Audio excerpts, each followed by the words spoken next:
Hi friends, welcome to epic kitchens. ఈరోజు నేను పెసరట్టు ఎలా తయారు చేసుకోవాలో చూపించానండి. ఈ పెసరట్టు వల్ల చాలా అంటే చాలా యూజెస్ ఉన్నాయి. పిల్లలు, పెద్దలు అందరూ తినొచ్చండి. ఇది డైట్ ఫాలో అయ్యే వాళ్ళు కూడా చాలా అసలు ఎలాంటి రిస్ట్రిక్షన్స్ లేకుండా ఎంజాయ్ చేయొచ్చు. అంత బాగుంటుంది ఈ దోశ. ఈ దోశలో ఫ్యాట్ క్వాంటిటీ ఉండదు, అలాగే ప్రోటీన్ క్వాంటిటీ ఎక్కువ ఉంటుంది, ఫైబర్ క్వాంటిటీ ఉంటుంది. సో ఎవరైనా ఇష్టంగా తినొచ్చు చక్కగా. సో ఈ పెసరట్టుని ఎలా తయారు చేసుకోవాలో నేను మీకు ఇప్పుడు చూపిస్తాను. ముందుగా ఒక బౌల్ తీసుకొని అందులోకి ఒక గ్లాస్ పెసరపప్పు తీసుకున్నానండి. పట్టుతో ఉన్నదే తీసుకోవాలి. లేదు మీకు అవైలబుల్ లేకపోతే పెసరపప్పు బయట దొరుకుతుందండి, అదన్నా తీసుకోవచ్చు. సో ఇందులోకి నేను ఒక 3 టేబుల్ స్పూన్స్ బియ్యం వేసానండి. లేదంటే ఒక చిన్న గ్లాస్తో ఆ చిన్న గ్లాస్ హాఫ్ బియ్యం వేసాను. ఆ బియ్యంలోకి కొన్ని వాటర్ యాడ్ చేసేసుకొని వీటన్నిటిని ఒకసారి కలుపుకొని ఒక 5 to 6 అవర్స్ నానబెట్టుకోవాలండి వీటిని. సో అప్పుడు మనకి ఇవన్నీ బాగా నానుతాయి. సో దీన్ని ఇలా పక్కన పెట్టేసుకోవాలి.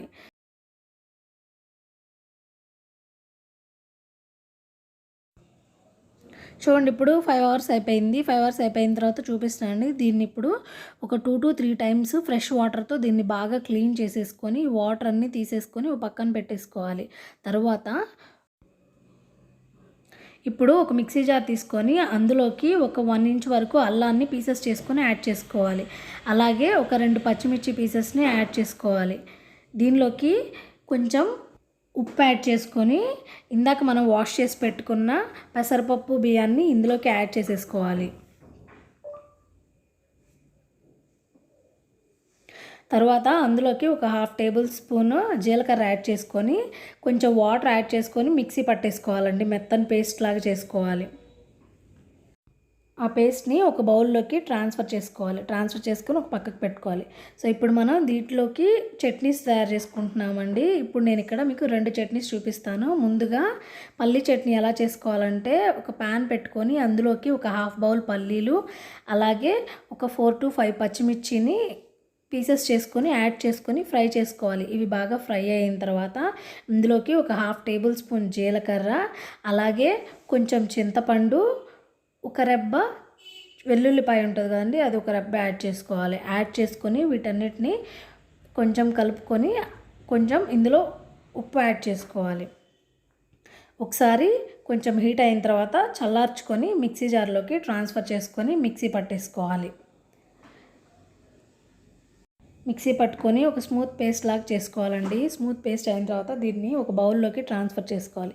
తర్వాత ఒక ప్యాన్ పొయ్యి మీద పెట్టుకొని ఒక 1.5 టేబుల్ స్పూన్ ఆయిల్ వేసుకొని ఒక ఎండుమిర్చిని హాఫ్ చేసుకొని యాడ్ చేసుకోవాలండి. అలాగే అందులోకి కొన్ని తిరగమాత దినుసులు యాడ్ చేసుకోవాలి. ఆ రెండు ఫ్రై అయిన తర్వాత కర్రీ లీవ్స్ ఉంటాయి కదండి, కరివేపాకు యాడ్ చేసుకోవాలి. మనం కరివేపాకు కూడా కొంచెం ఫ్రై అయిన తర్వాత మనం ఇందాక పెట్టుకున్న చట్నీలోకి ఈ తిరగమాతని యాడ్ చేసుకొని పక్కన పెట్టుకోవాలి. అలాగే ఇప్పుడు అల్లం పచ్చడి ఎలా చేసుకోవాలో చూపిస్తానండి.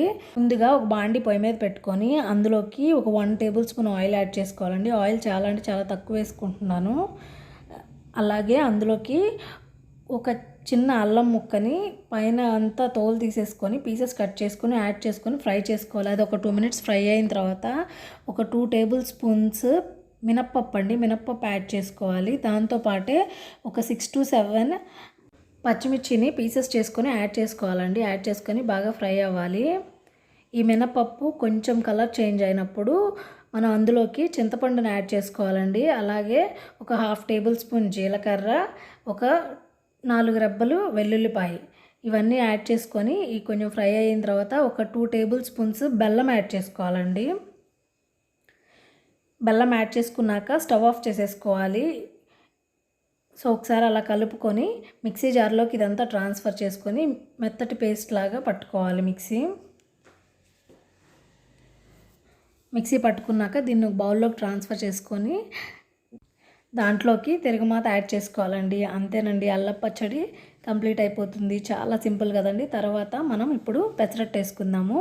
ఈ పిండిని కొంచెం వాటర్ పోసుకొని లూజ్ చేసుకోవాలండి. ఇలా దోశ బ్యాటర్ లాగా ఇలా లూజ్ చేసుకొని ఇప్పుడు స్టవ్ ఆన్ చేసుకొని దోశ పానం పెట్టుకోవాలండి. దోశ పానం పెట్టుకొని కొంచెం దోశ పానం వేడయిన తర్వాత కొంచెం వాటర్ అలా స్ప్రింకిల్ చేసుకొని ఒక క్లాత్తో క్లీన్ చేసేసేయాలి. ఇలా తుడిచిన తర్వాత ఒక గంటెడు పిండి తీసుకొని ఇలా సన్నగా స్ప్రెడ్ చేయాలండి దోశ పానం అంతా. చూడండి ఇలా స్ప్రెడ్ చేసిన తర్వాత దీనిపైన మనం కొంచెం క్యారెట్ అలాగే సన్నగా చాప్ చేసుకున్న ఆనియన్స్ వేసుకోవాలండి. వేసుకున్న తర్వాత ఆయిల్ యాడ్ చేసుకోవాలి. ఆయిల్ యాడ్ చేసుకొని లైట్ గోల్డెన్ కలర్లోకి వచ్చేంత వరకు దీన్ని కాలనివ్వాలి.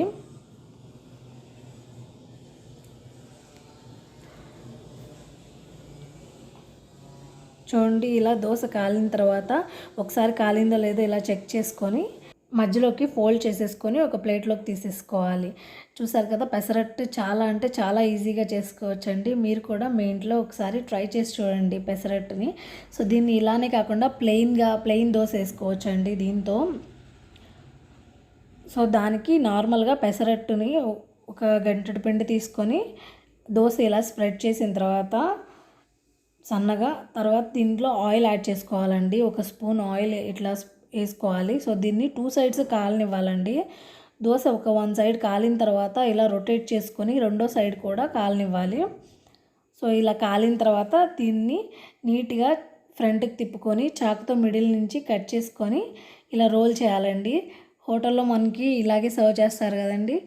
సో చూసారు కదా, పెసరట్టు ఎలా చేసుకోవాలో ఇంట్లోనే చాలా సింపుల్గా ఇలా తయారు చేసుకోవచ్చండి.